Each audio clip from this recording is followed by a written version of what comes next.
Good afternoon, everyone, and welcome to this week's PMI Friday webinar, Leaders Standard Work with Damion Albinson. My name is Susanna Clark, and I'm going to be facilitating the session today. So that includes running the Q&A desk.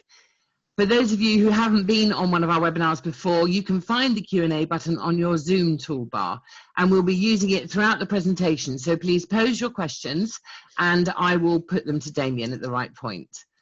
Today's webinar is being broadcast live on Facebook and LinkedIn, as well as being recorded, and we'll send you a link via email early next week to the full recording of both the audio and the presentation. Those of you who are joining us on live stream, welcome.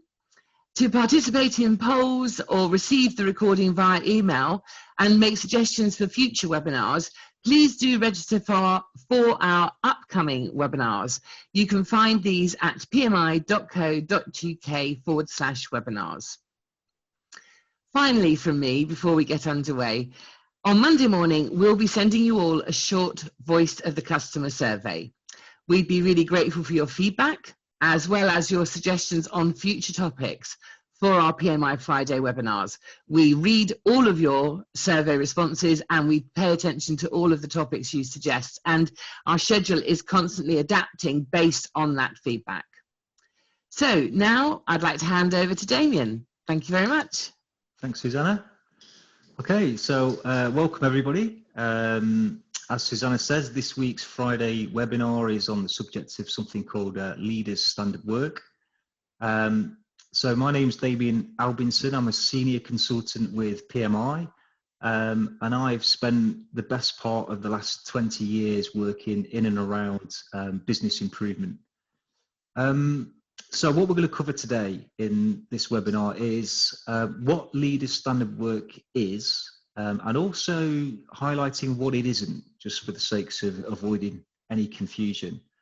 I also want to talk a little bit about where it should be used, when and how it should be used, and also if it's something that you haven't started using yet, then how can you get started with it? What are the sort of initial steps? So let's get into it. So as a bit of disclosure before we get really into the content, I'm aware that there is this common distinction these days about the difference between leaders and leadership and managers and management, and throughout this webinar, where I refer or make reference to leaders, as in Leaders Standard Work, it's actually applicable also to managers and management. So at all different levels, anyone in any position of authority, such as from team leaders, supervisors, right the way through to senior and executives, it equally applies in all those situations, just to clarify that. So I want to kickstart today's webinar with a poll for those that can vote. So the question is, to what extent, sorry, just move out of the way. So to what extent do you believe the leadership processes in your organization are standardized? So we've got the options of not at all, some of them, or some are, many are, all of them are standardized, or perhaps you don't know. So polling has started. Thank you everyone for participating. There was a great leap at the beginning to not at all, but now we're hedging around the some are. That seems to be where most of the votes are reaching at the moment. And then there are a couple where, in fact, we've got organisations where all are standardised, which is fantastic to hear. Which is very good. Yeah, excellent. So yeah, so, clearly the winner there by a long shot seems to be that most people are saying some are. You know, some of the processes are standardised, and I think that's probably fairly typical of when. I'm just going to draw this to a close for everybody now. So just place your last votes, and then we can see what we've got to. That looks like the end. So wow, 62%. There you go. In the option B, some are. Okay, so wow. Okay. Was that what you were expecting, Damion? Yeah, I think that's probably what I would have expected. I'd have been very surprised if everybody answered option D that said all are standardised. Very good. So the reason I wanted to do that poll was because leader standard work is kind of predicated on the idea of standardization being upfront in terms of the chronology of where it sits, and I'll get into a little bit more detail on that as we go through. So where should an organization focus its efforts on standardization? Well, the most common and sort of intuitive area where we tend to focus standardization efforts is at the work level, where the actual, where the work is being done. And that makes absolute sense, because that's the work that the people do at the work level is what's going to determine the quality of the things that you provide to your customers. And we know that that's paramount. So it makes absolute sense to be standardizing those, what we call business processes, the processes that actually do the work. But what can very often get neglected is sitting in and around those processes are lots of support and enablement processes. Management and leadership, the work that they do, can also be considered as a process, and therefore it's wide open to being standardized. And as some of you said in the previous poll, well, some of that, you recognize that some of those processes are, but only some. And that's probably because of this intuitive nature we have, is to tend to focus more on the business processes, maybe more so than management and leadership processes. And so standardization isn't just for those business processes, it can also be applied to management and leadership as well. Now, leader standard work, having that alone isn't going to standardize those processes, but it's more, I guess, a part of how that might be done. I'll get into more detail on that. So, famous quote, you may have seen this before, from Taiichi Ono, the lead engineer from Toyota, said, "If you don't have a standard in the first place, then you can't improve," is really what that quote says. And so in a lean culture, if that's what your organization is trying to create, that means that the leadership processes are equally as valid for standardization as the business processes, as we talked about before. And if you don't have standards in the first place, that can make any effort to improve things much, much more difficult, maybe even so far as to say a waste of time, because the changes you make are being built on, rocky, unstable foundations. And it could be that the changes you make are actually really good. It's just that you're not able to detect them because of the variability and the inconsistency in the process itself. So organizations that are able to sustain success in the long term have capable business processes, as you might expect, but they also have capable management systems and processes. And so therefore, we should consider both with regards to things like process confirmation and also standardization. And if you want more information on process confirmation, I did a webinar a few weeks back all about that subject. So by all means, go and have a look at that. So leader standard work is probably best regarded as something that can be an enabler to both of those efforts. It works really well in terms of having capable business processes, but it also and equally works very well in having capable management systems as well. So in terms of thinking a little bit more than about what leaders standard work actually is. So in PMI, we talk about the 3 roles of a leader, the things that they should focus on, illustrated by this slide. So on the left-hand side is the daily work, the daily processes, managing the daily processes and the daily routines. So that should be some area of focus for any person in a leadership position. Certainly for more senior leadership people, then there's also the big transformation, redesign type improvements or projects, let's say, and they could play a whole host of roles around those, such as sponsoring them, ensuring that the changes that come off the back of big improvement efforts are sustained again and standardized and become part of the fabric of how the organization operates. And then they should also have a role in transforming the entire organizational system. And that might be more from a point of view of the strategic type changes, the longer term things. How does the entire organization need to adapt itself to respond to the environment in which it operates. And those changes could be things like new products or customer requirements that can change sometimes rapidly, but usually slower. Or it could be something very unexpected, like a worldwide pandemic that suddenly changes the landscape of how we want to operate. And so as senior leadership, they should be concentrating, splitting their efforts really across those three areas. So another poll, and this time the question is, which proportion best represents the time that your leadership invest between these two camps? We've got the run business, so that's just running the daily stuff, and then we've got improve business. So option A is where you know very little effort, very little time on run business, most of it on improve. Running through to sort of a 50-50 split in the middle, over to the other end of the spectrum where it's mostly run business and very, very little time spent on improve. So that poll's been launched, Damion. So thanks everyone for filling in your views on this. Quite interesting to see how these results are coming in. There was a huge lead at the beginning around running the business rather than improving the business, but that still looks to be the dominant theory, doesn't it? Is that seems to be where most people think that leadership time is invested in running the business.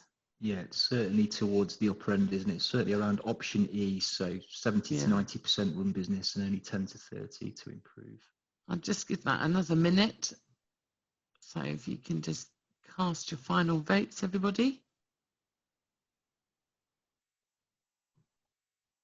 Okay, that looks pretty stable now. So I'll just share those with everybody. Okay, so again, with 43%, so nearly half the votes coming out as 70 to 90% on run business and 10 to 30% on improved business. And again, I think that's probably a fairly typical ratio. And I'm not going to judge these to say, it's right or wrong or indifferent. And then the next following by that is a sort of a 50-50 split, which is quite impressive. And then the next majority is on the, a bigger proportion on run business, 90 to if not 100% run business, with little time spent on improvement.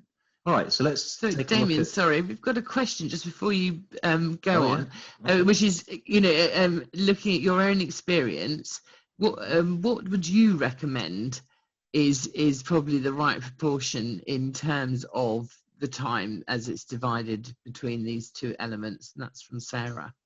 Sarah, that was a beautiful link into my next slide. Thank you very much. So I don't think you can put a definitive answer on it. Okay, and I think it's quite a complex question to answer because there's a lot of dependencies on. So, for instance, one of the dependencies on it depends on the level of seniority that you have. Because leadership is quite a broad, sweeping statement. It could be anything from someone immediately in charge of the workers right the way through to an executive director, and clearly those proportions would differ because of that.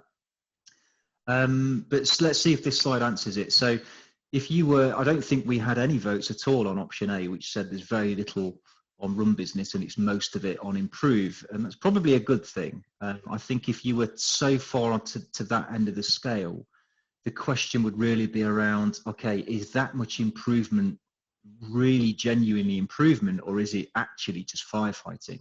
That we think it's improvement, but we're just really responding to lots and lots of problems and putting fixes in all over the place.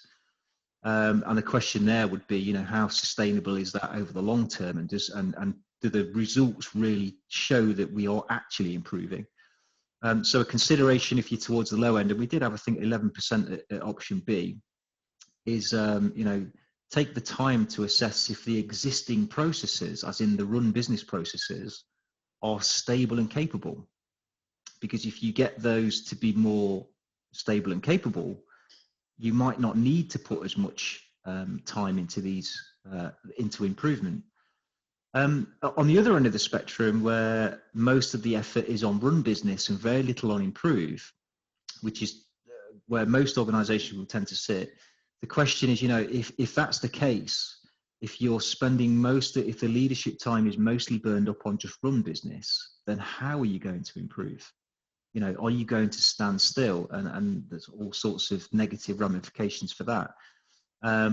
So a consideration there could be, okay, why do you have to invest so much of your time into run business, particularly if you're in the higher senior levels?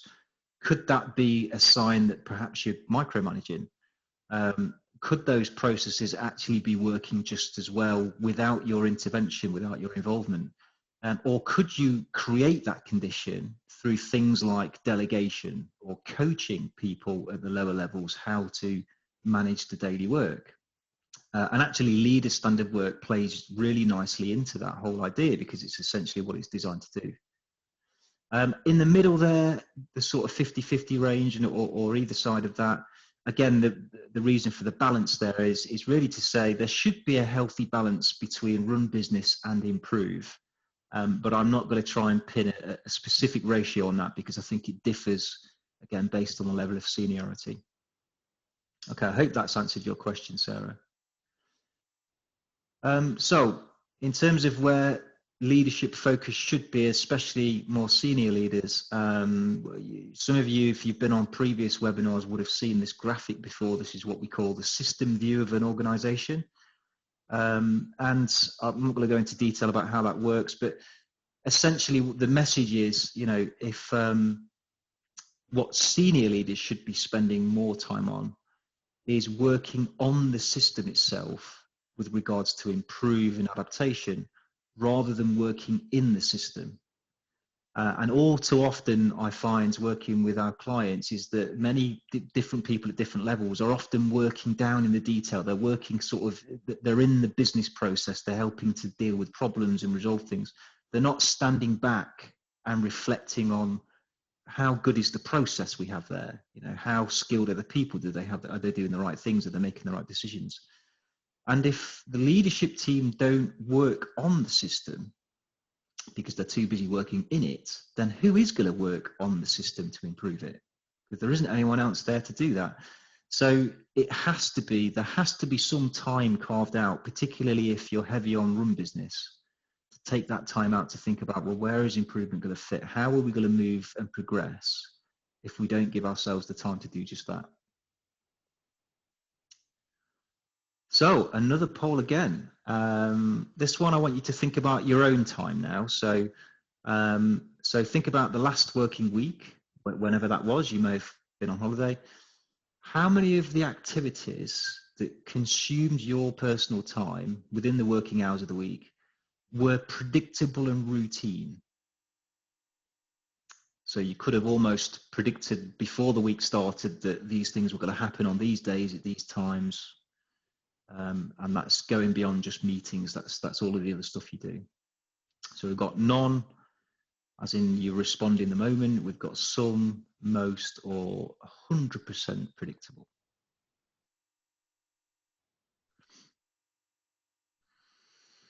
I think this is an interesting question, Damion, because also it's one that really actually needs thinking about, isn't it? You sort of sit back and think, actually, yeah, that's quite a good question.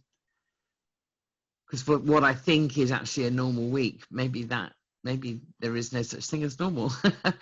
Who knows?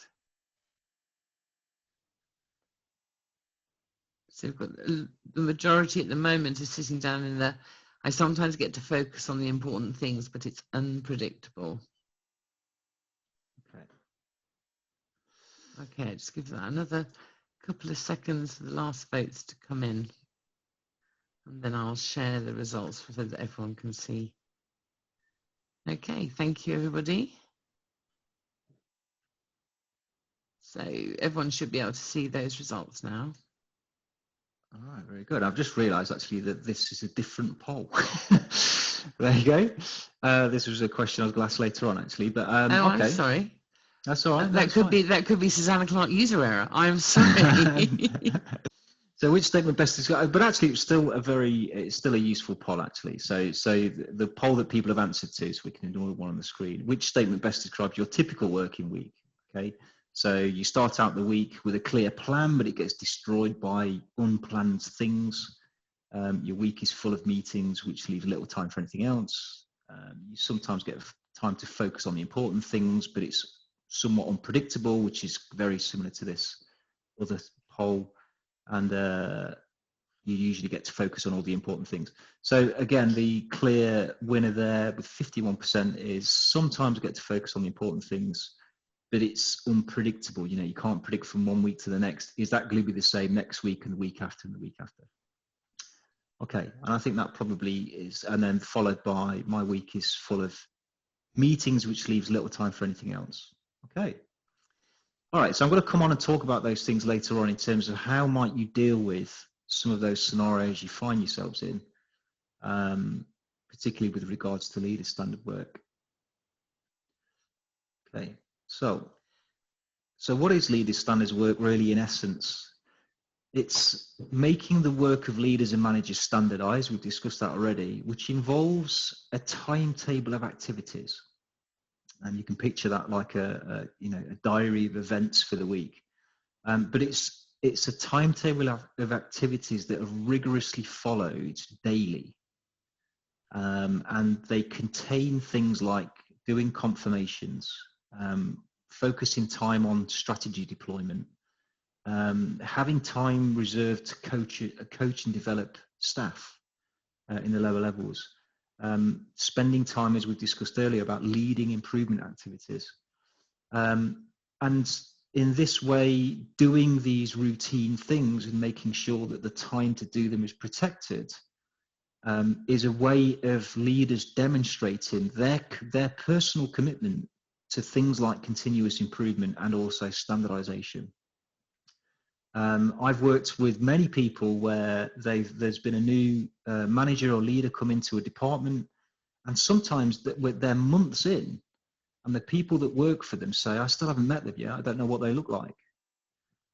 So, you know, you can imagine the sorts of discussions that people might start to get with that kind of scenario where, and it's probably not because the leader's too, you know, shy to come and speak to people, it's just that they're overrun with all this other stuff that keeps them trapped away either in meetings or trapped away in their office trying to wrestle with all of the demands that's placed on them.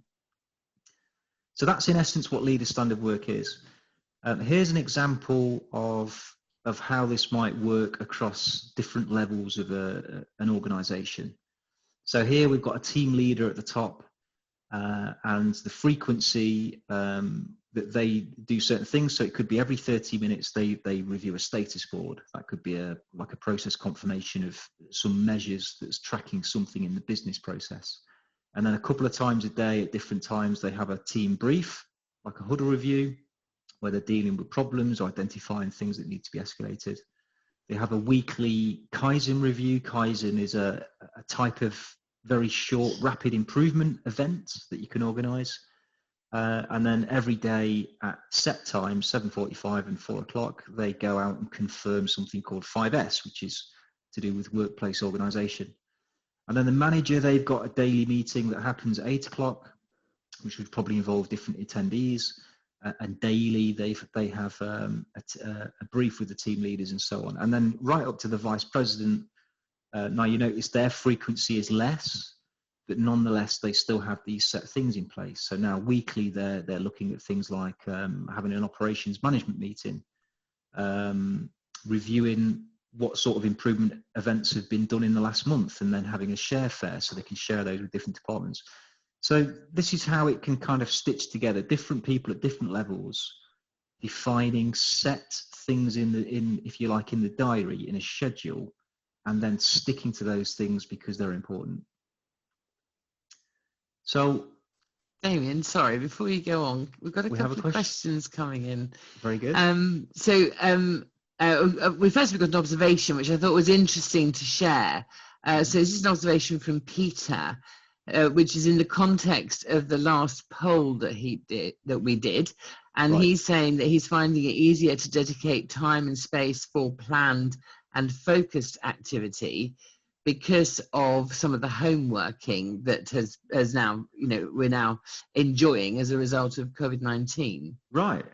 Yeah, that's really interesting, and I can well imagine that being the case. And I'm going to come on later on to talk about what to do if you're saturated with these kind of unplanned, unpredictable demands on your time. And I think that part of the cause of that, although there's many, could just be that you're in the workplace.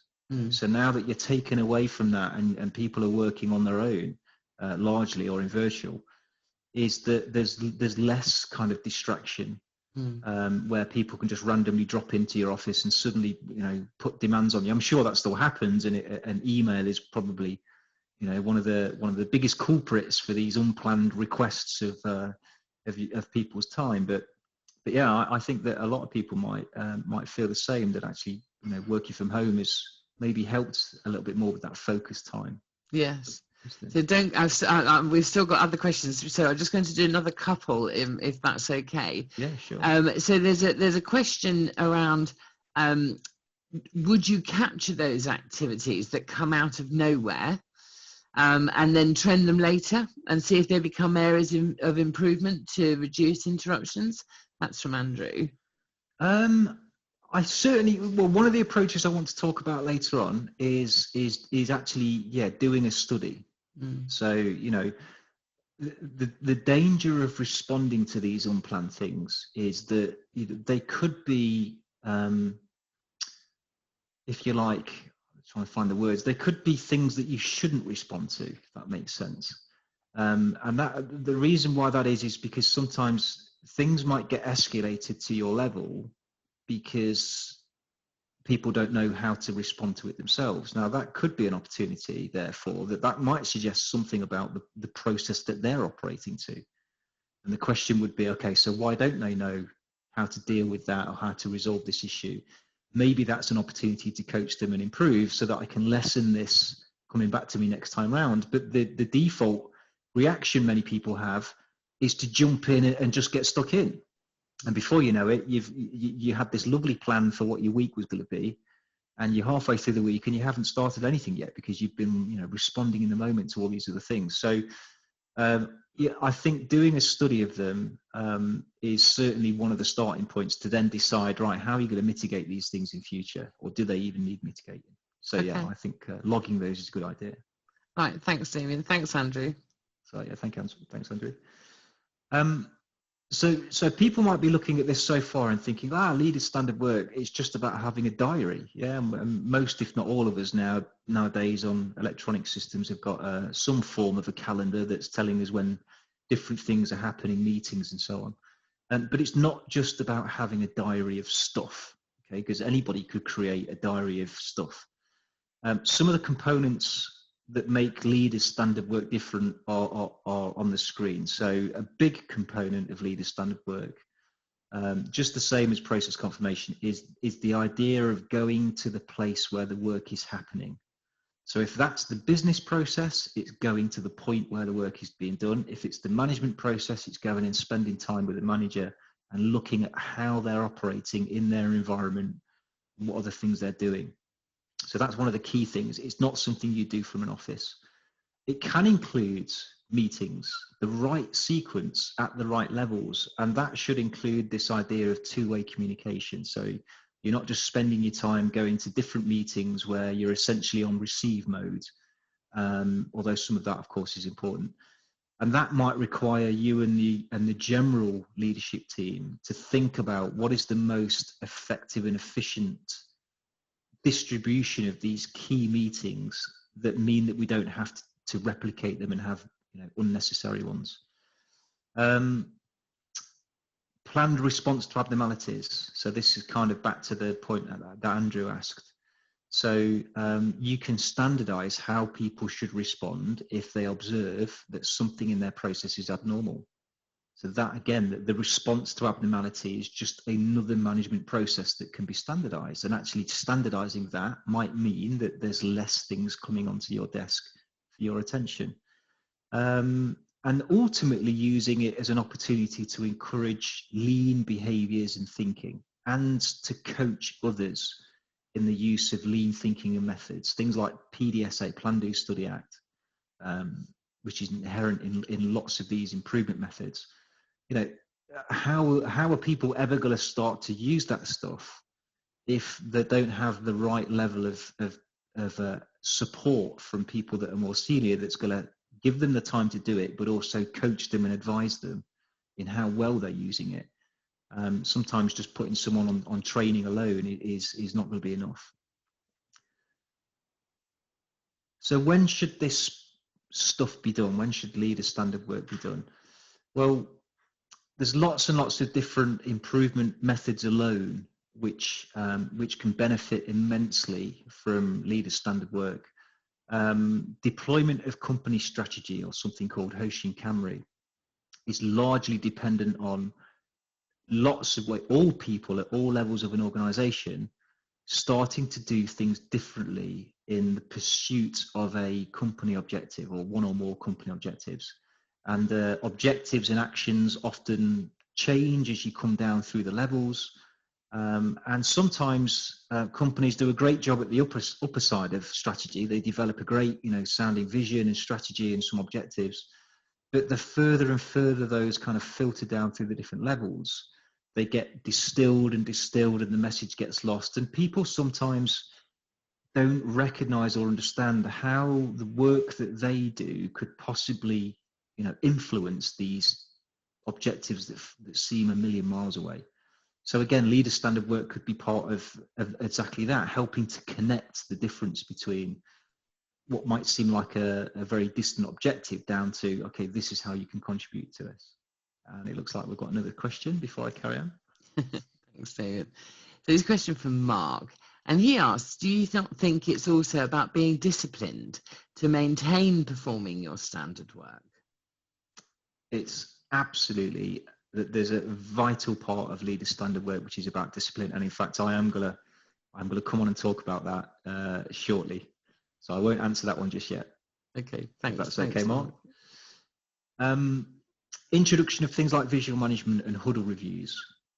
I'm working with an organization recently where this is really just like night and day. They're very, very unfamiliar with it. It's quite a new idea of having team reviews and huddle reviews, and even something as simple as using and presenting data to make decisions. In order for that to become common daily practice, that's going to require a huge amount of support from the leadership team. To recognize the commitment that it's going to be important, it's how they want to run the business. But also to help and coach them. It's going to take time for that to become customer practice. For those that are familiar with 5S, workplace organization, workspace organization even, the last S of that approach is called sustain, where you're trying to sustain some standards that have been created. And again, the biggest stumbling block for 5S in many organizations is that there's nothing there. There's no real substance to how are they going to sustain, right? Which requires people of a seniority position to come and confirm we are living and breathing the standards we've created. And in fact, that applies for any standardization, whether it's 5S standards or whether it's standards deployed through a Greenbelt Lean Six Sigma project. Introduction of things like structured problem solving. Again, there's a change in mindset required. So we need to get out there and make sure that it's happening, that people can do it. And I've just covered implementation of bigger redesign type projects, Kaizens, Green Belt, Black Belt, Six Sigma projects, and that kind of thing. And use of multi-layered process confirmation. Again, process confirmation in itself requires us to get out there and go to Gemba and confirm different things. And again, I did a separate webinar just on that subject alone. So.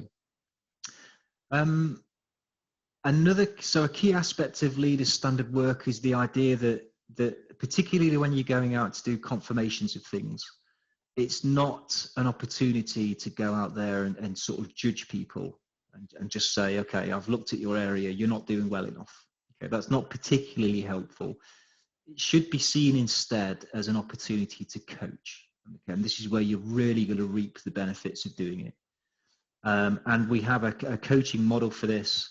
some of which is on this slide. The idea of helping people to recognize where they are now, whatever the aspect is that you're confirming, and then helping them to think their way through how are they going to move things forward, how are they going to progress. So get an idea of where you are right now, measure the current performance, get them to describe, okay, what's the next achievable level they think they can get to. So if it was 5S, right, okay, you've got so far, how are you going to get it to the next level of detail? And then get them to describe how are they going to move closer to that target. What are they going to test? What theories do they have? How are they going to actually experiment and see what's possible? And so coaching them in that way actually creates that pattern of thinking in their minds, almost to the point that it becomes unconscious to them. And that's really where you want to, senior people should be thinking about getting their people to, as opposed to coming down and demanding that something rapidly improves and then kind of leaving them to it and thinking, well, that's their job to figure it out. So here's an example of if you like, a layered system of leader standard work. This one is on 5S, so workspace organization. Let's say it's in a finance department, so their environment is the virtual one, so where documentation and data is stored and that kind of thing. So the operator, finance administrator, they might be operating the process by referring to various standards they've created about where data is kept, and then keeping a confirmation sheet to identify whether they're confirming that they're sticking to the standard or they've realized that something's abnormal, which we call not okay. So they're very much focused on the business process, the process of doing the finance work. The finance manager, they might process confirm daily that the data is being kept in the right locations by sampling, doing random checks, and then they might have their own register of these confirmations to evidence the fact that they're doing that. And they would also be then looking at, well, what actions have they raised from previous confirmations, and then they're focused on allocating owners to those. So they're now split, the manager's split between looking at the business process, but also looking at the management process, which is the resolution of the problems. And then the process owner, who in this case could be the finance director, they might twice a week confirm that the process manager is completing their own confirmation record, and also take time to go and coach them with regards to how they're closing out actions, or how are they going to maybe move things on to the next level of performance, again, maybe using that coaching model that we just saw on the previous slide. So that as you can see now, as you go more senior, there's a drift between less focus on the business process and a move more towards focusing on the management processes that enable a more successful business process. Another example could be the HOSHIN KANRI that I mentioned earlier. So HOSHIN KANRI, at the top of this slide, we're listing the last of the 7 steps of how you can develop a strategy and deploy it into an organization. So step 5 is having implementation plans. Step 6 says review progress regularly at some frequency, whether it be monthly, quarterly, whatever, and then having an annual review. And that would be happening at all the different levels, from the very top level of the organization through the different levels of hierarchy. So again, when are you going to do that? Where do you have time in your diary set aside to make sure that those reviews happen, to make sure that we're adapting the actions we might do against certain objectives? And again, to make this connection for what could be the worker down there in the bottom right hand corner. Do they understand that red thread that goes all the way through these different plans and feeds right the way back up to a sort of a true north objective for an organization? Because often that gap can be immense. And that really then solidifies the importance and the purpose of why they might be being asked to focus on certain things, certain key aspects of their own process. So it's really quite wide open. Leader Standard work's quite wide open to a whole range of different aspects of business performance. It's quite a universal tool in that respect. So how much of this type of stuff should you do? Which again is a difficult question to answer. One of the ways you can start to think about it is in terms of what we call management pitch. So the pitch, if you like, is the frequency between these scheduled events happening. And the frequency is going to be largely dependent on a number of factors. So one of them is reaction time.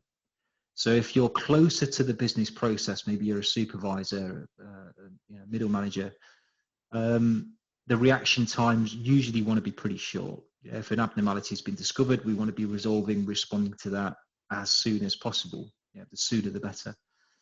Other factors could be the criticality to the success of the requirements being delivered by the process. For instance, would this impact on the customer? The risks associated with the abnormality as well. How severe is it? The speed of the process. Faster processes usually require a higher frequency of confirmations, particularly at the lower levels. And also, how variable is the process? So high degrees of variation, or things like if it's out of control particularly, could again require a more intense level of confirmations to happen. And then thinking about whether you're confirming, an input to a process or the way in which the process is operated. They're usually regarded as what we call process measures. So again, they're typically a shorter pitch. Whereas looking and confirming things like the outputs of the work, which we call results measures, are we actually still making profit? Did we hit those sales targets? That kind of thing might usually be a slower or longer pitch between those. Maybe a weekly review of performance, that kind of thing. So going back to the question, which I think it was from Andy about discipline. Absolutely. Here's a slide dedicated just to that. So there's something in the world of Japanese industry, if you like, called kata, I believe it's pronounced, which translates to something like form. And originally this was from the martial arts. So for any of you that do martial arts, or certainly have seen people doing it, you'll realize they spend an awful lot of time practicing over and over and over again the same sets of moves and activities.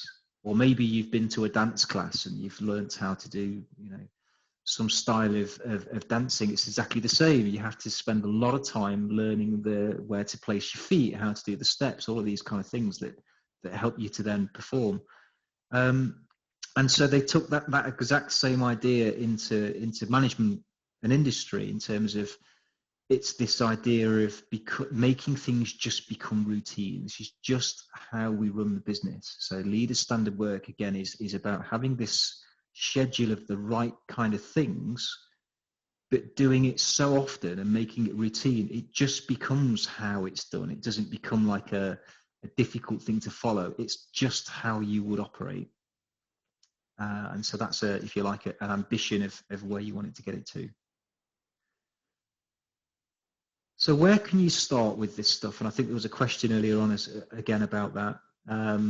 So here's the poll that we should have done at this point, but we did it earlier on. So if you remember, what came out, I think, on top of this was C. I sometimes get to focus on the important things, but it's unpredictable. That's good, brilliant. Here's one I made earlier. Yeah. Followed by my week is very full of meetings, which gets in the way of doing anything else. And then behind that is I start the week with a clear plan, but it gets destroyed by all these unplanned demands. In fact, we've even got a few on, and there's a lucky 12% that says they've usually got time to focus on all the important things and they feel like they're adding value. So fantastic. They've probably got something that's close to leader standard work already. For everyone else, there's maybe an opportunity. I've got a question, Damion, from Don. So Don's asked, should the leader step in when major deviations from the standard work happen? I've used this as an opportunity to make change, deep dive, and change standard work. Is that wrong? So it's the classic answer, it depends. If you're reasonably senior and you're leaping across several levels of management or leaders that are beneath you, then it could be argued that that could be problematic, because your approach might be better spent understanding, could you coach and guide the other people that's in charge of where that happened to have responded in the way that you did. Yeah. So it's back to the idea, the classic, teach a man to fish and they'll feed themselves forever, give them a fish and they'll feed them for a day. So it's the same idea, really. If you step over them and dive in and find all of these opportunities. But I think what's great is that you turn what could be regarded as a failure of something into an opportunity, which is fantastic. Absolutely right mindset. But yeah, I think my first stance might have been, okay, well, had I not done that, would the others have not done that also? And therefore, that's probably more of a concern where I want to go in and say, okay, well, why am I seeing the world differently to them? Yeah, and help them to start to share your view. So yeah, difficult one to answer. However, if you were the immediate supervisory level of the people where that deviation took place, then your response was absolutely spot on. So yeah, so it's one of them. Thanks, Damion. Thanks, Don. Okay, so how do we get out of some of these situations then, or try and mitigate against them at least? So I think this question came up earlier on from Sarah. No, it wasn't. It was someone else. It was about the, should I study these things that maybe interrupt? And I said, I'll come back to it. So doing some kind of study about what does your week actually look like? And these can be really, truly fascinating. I've done these a number of times in my career. They're referred to as DILO, day in the life of, although this one's actually a week in the life of. And you essentially keep a record of where does your time go in a typical week, and categorize those things fairly broadly. And you can then look at this just the same way as you would analyze any other process, particularly with regards to having your sort of your waste glasses on. Just the same way you would go out and do a Gemba walk and look for waste in a business process. Well, then why not reflect on your own leadership and management process and think, well, this is some analysis of where my time goes.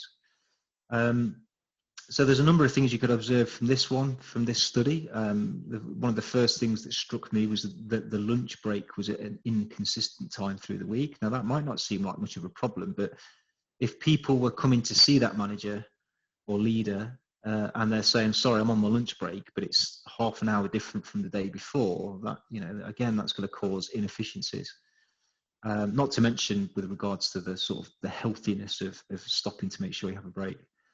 Now, I'm not going to judge this to say this is right or wrong, but one thing I would say is that I can't see necessarily anything in there that's explicit with regards to focusing on business improvement. I can't see anything in there that's explicit about developing staff or having time to coach people, or to even go out and do process confirmations. It's a lot of it's about responding to emails. There's a big chunk of time at the end of each day that's just regarded to unassigned activities, which again could be those unplanned things that's bubbling up to that level. And the question is, should they be even coming to this level? So I'm going to talk about that in a moment and how to deal with those. If you're in lots of meetings, and I know that I think that was one of the high scores on one of the polls we did, question their value. So even the ones that you do go to and you decide you want to keep, are they well structured? Is there an agenda? Do they have a clear purpose about why they exist? Are they correctly attended by the right people that should be there, the right representatives? That can really stifle the effectiveness of certain meetings. Are they driving action?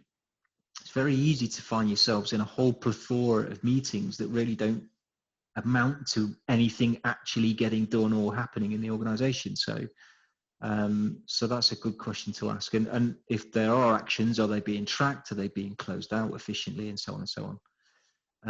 Are these meetings at the right pitch? Sometimes meetings start to happen far too frequently and therefore it devalues them, or in some instances the opposite, they're too far apart.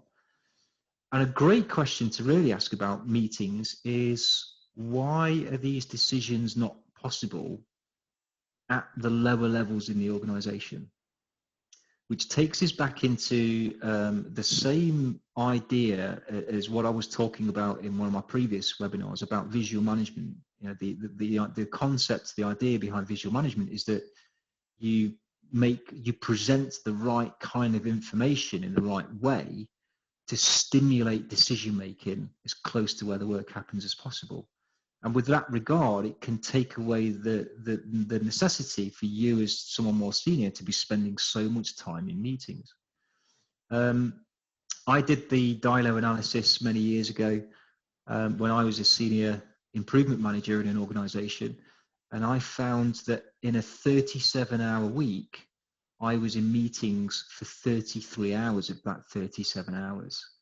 And of course, you can imagine, when was I supposed to actually get anything done that was agreed inside those meetings? And as a consequence, I was working till 8, 9 o'clock in the evening, most evenings of the week, simply because there was just far too many of these meetings. And what we did is we did an improvement workshop, and we got together as a leadership team and we said, right, we need to, this is just not acceptable.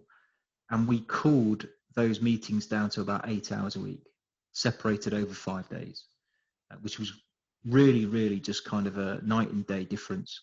And that meant that then during the day, I was able to get my time on those other things that were always getting put off because I was always stuck in a conference room somewhere. The other dilemma that you might face is where you're just getting this constant interruption. Those that voted option A on the poll that said, you know, they start out with a lovely clear plan the week in front of them, and they just don't get anywhere near it because there's these constant interruptions coming in. And that can be, obviously we refer to that as firefighting.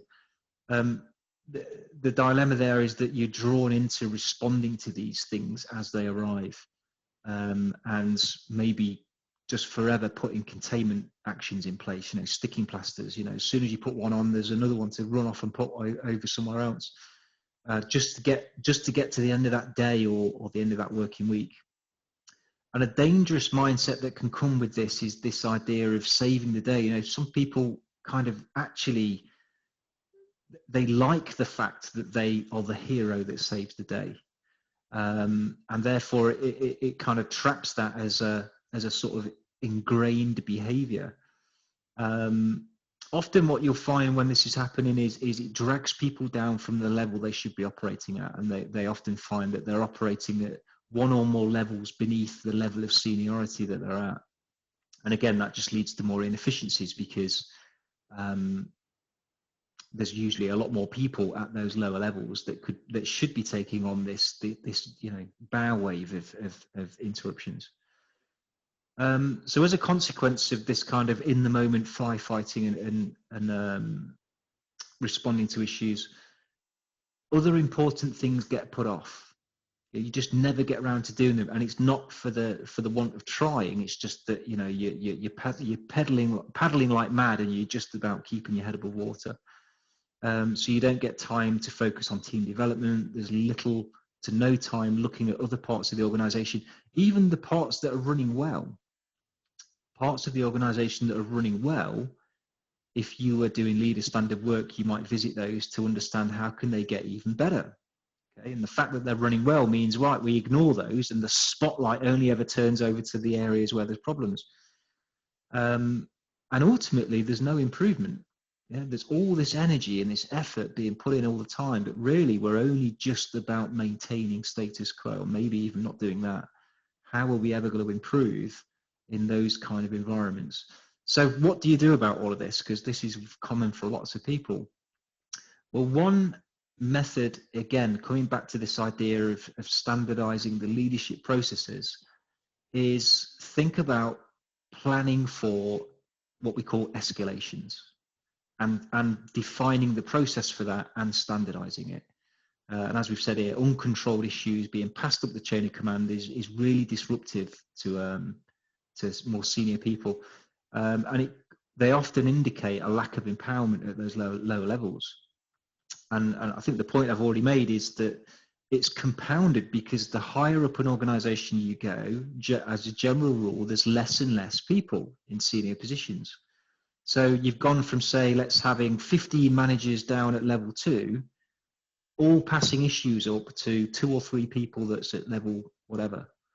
And that just doesn't seem to make sense. Why not share that burden across more and more people? It's more likely that they'll all get done. So to mitigate this, you can consider developing and standardizing the escalation process itself. Here's a sample of one that we developed with one of our clients.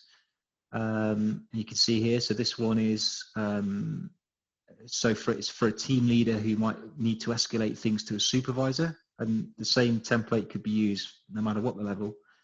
And what they've done is they've described, what is the purpose of the process, which they've listed, and then they've identified beneath that in a table what feature of the process is important, what's the target condition for that, and what condition does it need to be in before you're expected to escalate.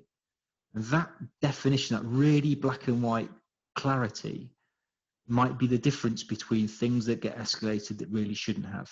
Yeah, they're being escalated just because someone thinks it might be important, or you might just need to know about it. And then the temptation is you want to go and get involved, yeah, and you might not need to. I think a good example, that this one right at the bottom, there's a feature of goods in less than 35 pallets is the target, but you don't need to escalate it unless that number gets over 50. Yeah, now ordinarily they might go, oh no, it's 40, I better go and tell the boss. And then the boss suddenly panics and thinks 40, that's above target, I'm going to come down and start doing things. You don't need to. They might already be in control of it, even though it's over the target. So I think that this is a really sensible idea, again, to mitigate the amount of unplanned demands that might be creeping up to those more senior levels. So ultimately, if you've done something like a DILO study, you've looked at your working week, you've started to categorize where the time typically goes. A simple thing to go through and do there is to think about what should I stop doing? What do I recognize is good practice and therefore I want to keep? And maybe there's some things I don't do today that I ought to start doing. Maybe I should start to put more time into improved business, I think we saw on one of the earlier polls. So some hints and tips just to wrap up for today. If you're going to start doing leader standard work, don't overcommit. It's better to have a easier to follow schedule to begin with and make sure that you stick to it. And again, that discipline is point number 2. Make sure whatever you come up with, you stick to, and then build it up over time. Allocate time for events that are less predictable so that they don't interfere with the schedule. So for instance, build time in for maybe some of these unplanned events, but have a set window of the day where you're going to focus on those. Don't just allow them to interrupt that plan that you had at the start of the week. And allow set time to respond to escalations, especially if you have things like huddle reviews in place. Yeah, so make sure that you're giving time to think there could be escalations there. Therefore, I'm going to need to set some time aside to actually deal with those. And then, just like any other process, periodically review it and be prepared to adapt it based on how effective and efficient it is. And spend time up front before you leap into putting things into calendars. Think long and hard about what is the purpose of these different components. What is it designed to do? How is it going to operate? Who needs to be involved? Plan them carefully to make sure it's effective. And so my kind of final conclusion on leader standard work is really, for me, it's really the call to action. There's lots of these other improvement techniques that really can be designed and conceptualized, but when you get down to leader standard work, it's really that point at which you're saying, right, this is where I'm committing now to get off my backside, get out my office, and go and actually see this stuff with my own eyes, and go and convince myself that this stuff really works in the organization. And if it isn't working as we might have expected it to, well, then there's the opportunity for me to coach and guide people. And I think that for me really kind of wraps up what leader standard work is.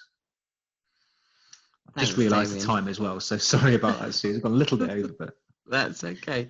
Thanks, Damion, very much. Thanks everybody for joining us today. Before we do finish, we will be sending you an offer next week in all of the information that we're going to be sharing with you, both the recording of today's webinar. And it's an exclusive offer, really, to say thank you to everybody who's joined our PMI Friday webinar series.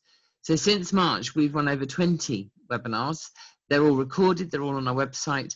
But more than anything else, it's been a real delight to welcome everybody, to share our insights with you through these times, and also to hear yours.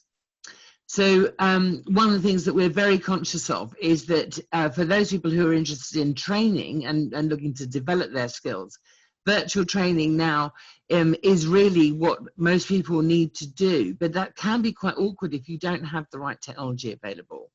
So for everybody who books onto one of our green or our black belt courses, what we are going to do is also send you an Apple iPad. You can use that iPad for your learning in that virtual classroom, and then after that it's yours to keep. But it makes a big difference having that second device that enables you to be able to communicate with the trainer and then do an activity on another screen. So full details of that will be sent to you next week. Finally, I think just a reminder from me, we're going to be sending you that Voice the Customer survey. We're always interested in your feedback, so please do complete it, send us any information about topics. We're always interested in your feedback on the webinars that we're delivering. So that really brings us to the end of today's webinar. So on behalf of PMI and Damion, thank you, Damion, and thank you everybody for joining us. So please have a safe and relaxing weekend.